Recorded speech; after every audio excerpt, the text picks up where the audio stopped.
Okay. Um, when I decided to make this video, or when I'm like, oh yeah, like it's about to happen today, I felt like I should acknowledge how long it has been since I did the first one to today. Um, but in this moment, I don't feel like it. So I'm just going to get started. So, welcome back. Thank you for being here. If you've been waiting for this video, it's here.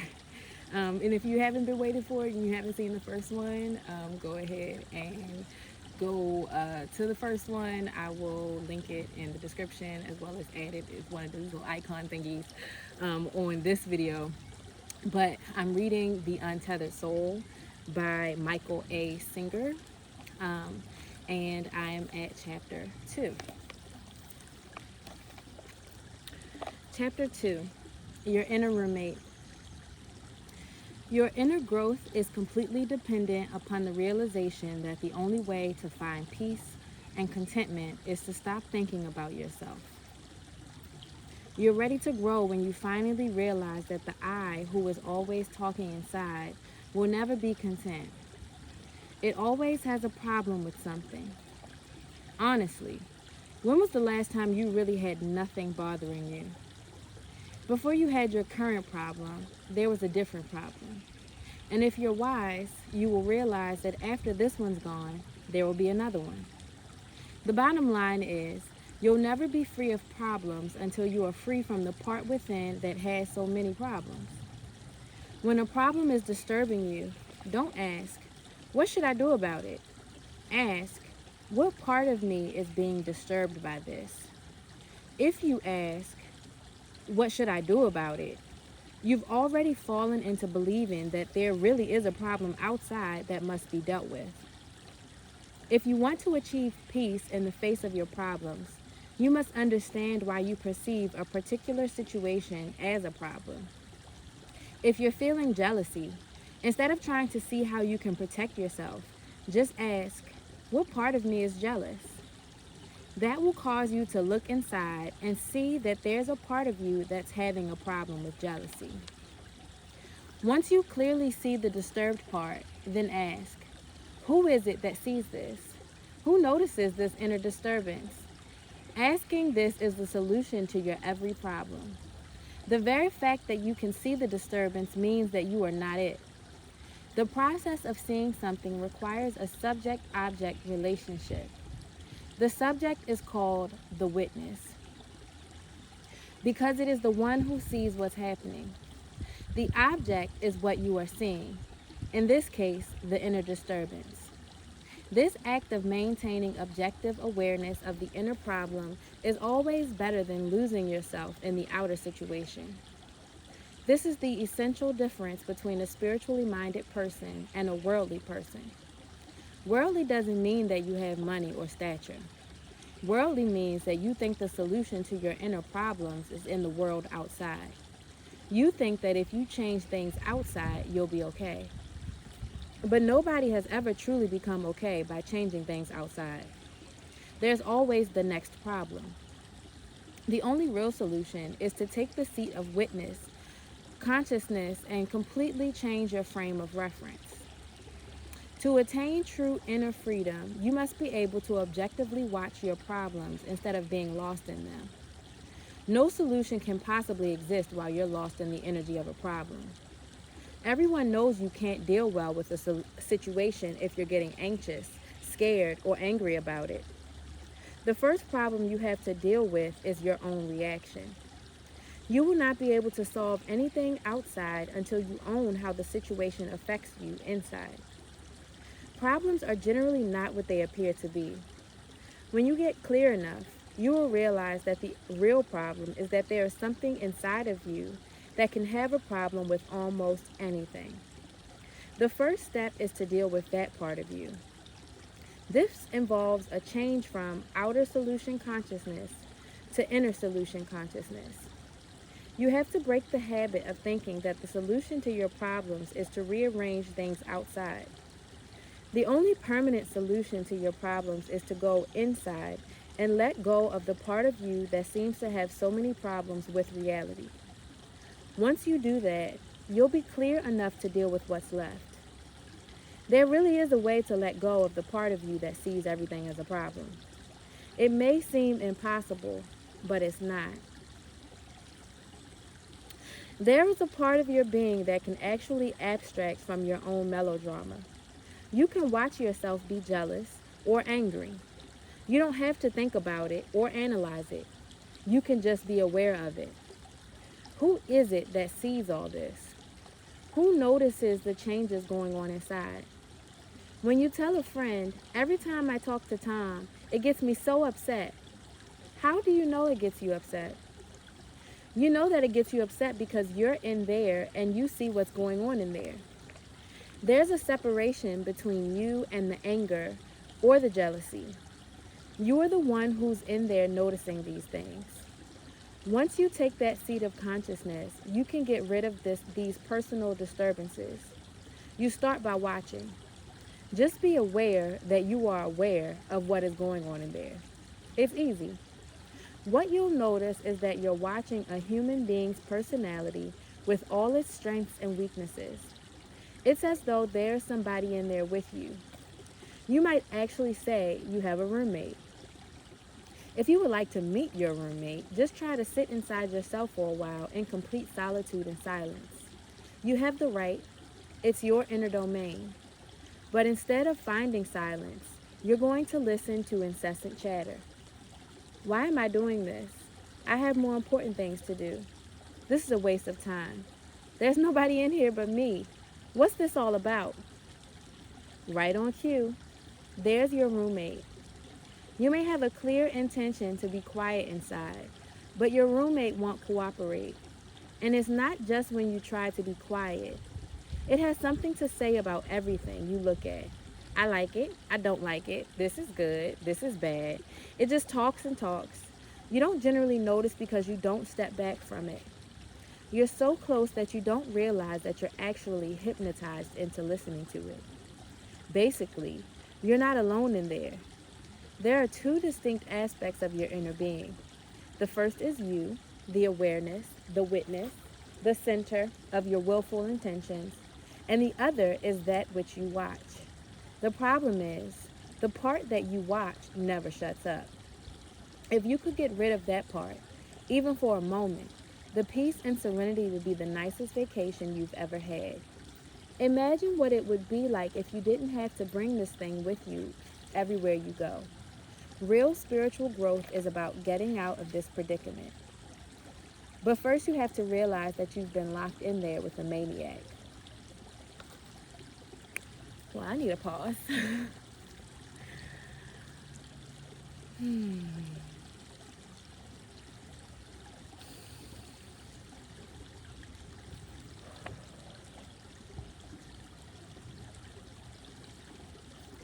I was just having this conversation with myself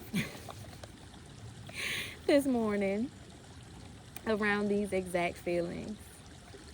So, I'm grateful.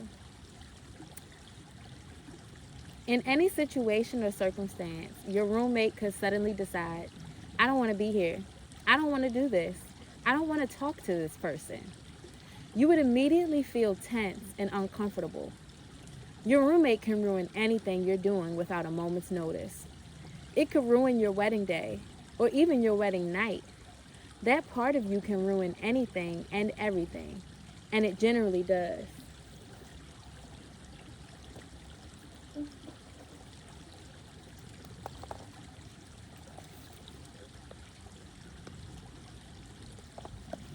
You buy a brand new car and it's beautiful, but every time you drive it, your inner roommate finds something wrong with it.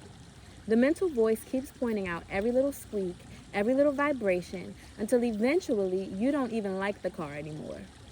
Once you see what this can do to your life, you are ready for spiritual growth. You're ready for real transformation when you finally say, look at this thing. It's ruining my life. Amen.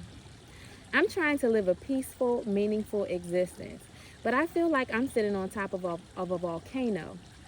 At any moment, this thing can decide to freak, close down, and fight with what's happening. One day it likes someone, and the next day it decides to pick on everything they do.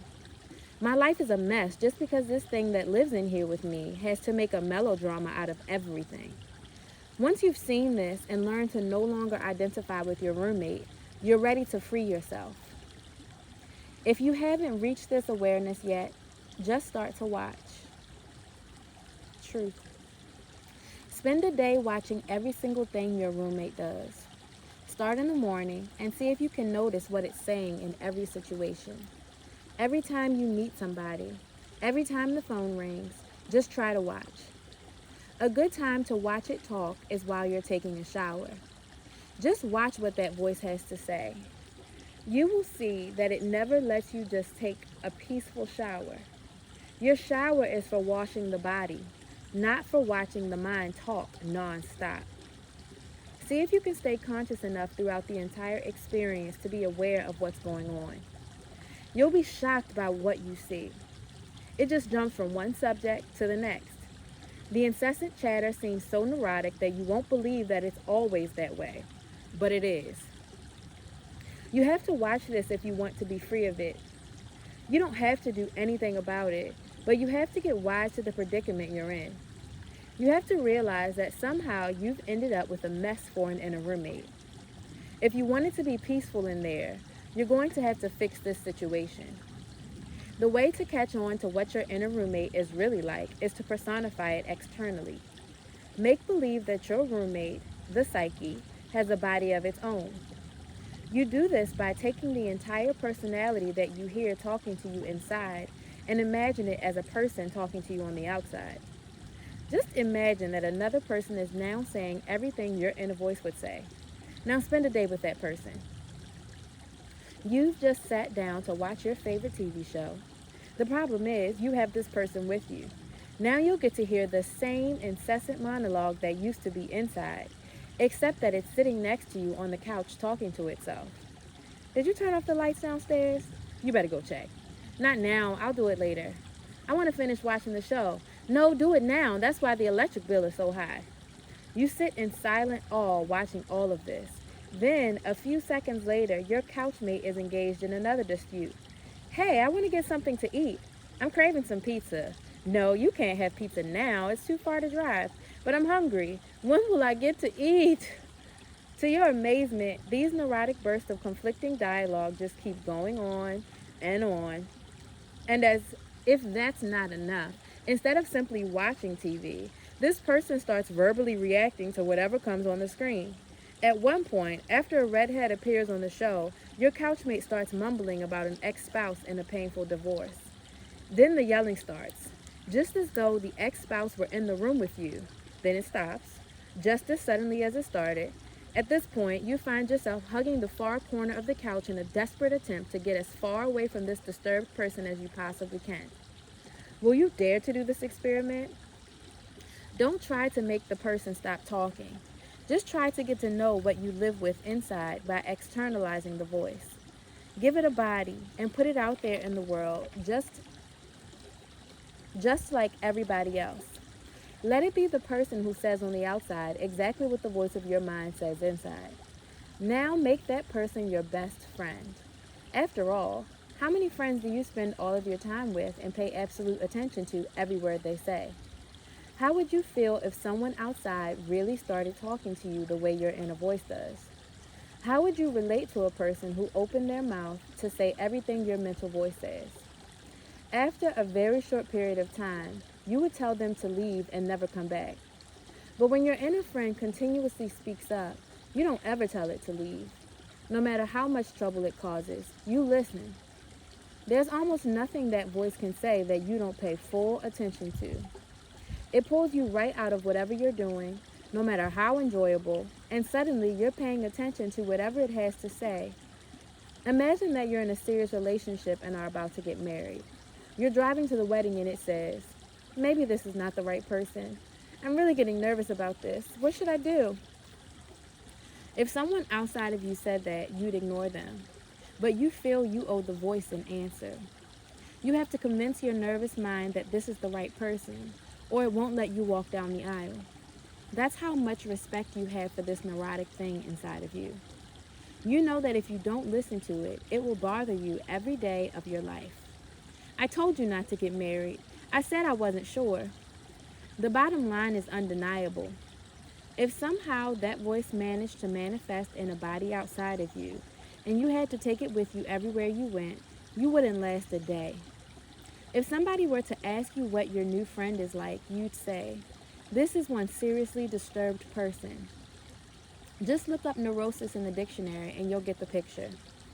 That being the case, once you've spent a day with your friend, what is the probability you'd go to them for advice? After seeing how often this person changed their mind, how conflicted they were on so many subjects, and how emotionally overreactive they tended to be, would you ever ask them for relationship or financial advice? As amazing as it seems, you do just that every moment of your life. Having taken its rightful place back inside of you, it is still the same person who tells you what to do about every aspect of your life. Have you ever bothered to check its credentials? How many times has that voice been totally wrong? She doesn't care for you anymore. That's why she hasn't called. She's going to break up with you tonight. I can feel it coming. I just know it. She shouldn't even answer the phone if she calls. After 30 minutes of this, the phone rings and it's your girlfriend. She's late because it's your 1-year anniversary and she was preparing for a surprise dinner. It was definitely a surprise to you since you completely forgot the anniversary. She says she's on her way over to pick you up. Well, you're very excited and your inner voice is chatting about how great she is. But haven't you forgotten something? Haven't you forgotten about the bad advice the inner voice gave you that caused you to suffer for the last half hour? What if you had hired a relationship advisor who had given you that terrible advice? They had completely misread the entire situation. Had you listened to the advisor, you never would have picked up the phone. Wouldn't you fire them on the spot? How could you ever trust their advice again after seeing how wrong they were? Well, are you going to fire your inner roommate? After all, its advice and analysis of the situation were totally wrong. No, you never hold it responsible for the trouble it causes. In fact, the next time it gives advice, you're all ears. Is that rational? How many times has that voice been wrong about what was going on? What will be going on? Maybe it's worth noticing whom you're going to for advice. When you've sincerely tried these practices of self-observation and awareness, you'll see that you're in trouble. You'll realize that you've only had one problem your entire life and you're looking at it. It's pretty much the cause of every problem you've ever had. Now the question becomes, how do you get rid of this inner troublemaker? The first thing you'll realize is that there's no hope of getting rid of it until you really want to. Until you've watched your roommate long enough to truly understand the predicament you're in, you really have no basis for practices that help you deal with the mind. Once you've made the decision to free yourself from the mental melodrama, you are ready for teachings and techniques. You will now have a real use for them. You will be relieved to know that you are not the first person to have this problem. There are those who have gone before you who found themselves in the same situation. Many of them looked for guidance from those who had mastered this field of knowledge. They were given teachings and techniques such as yoga, which were created to help in this process. Yoga is not really about getting your body healthy, although it does that too. Yoga is about the knowledge that will help you out of your predicament, the knowledge that can free you. Once you've made this freedom the meaning of your life, there are spiritual practices that can help you. These practices are what you do with your time in order to free yourself from yourself. You will eventually catch on that you have to distance yourself from your psyche. You do this by setting the direction of your life when you're clear and not letting the wavering mind deter you. Your will is stronger than the habit of listening to that voice. There is nothing you can't do. Your will is supreme over all of this. If you want to free yourself, you must first become conscious enough to understand your predicament. Then you must commit yourself to the inner work of freedom. You do this as though your life depended on it, because it does.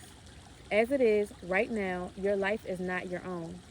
It belongs to your inner roommate, the psyche. You have to take it back. stand firm in the seat of the witness and release the hold that the habitual mind has on you. This is your life. Reclaim it.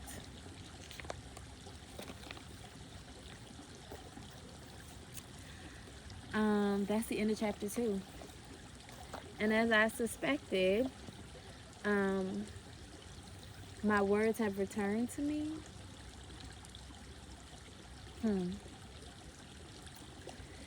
So I'm curious about what that was like for y'all.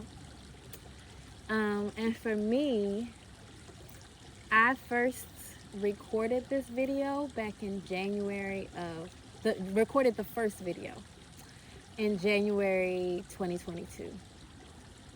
And then after much challenge, I finally uploaded it in maybe May.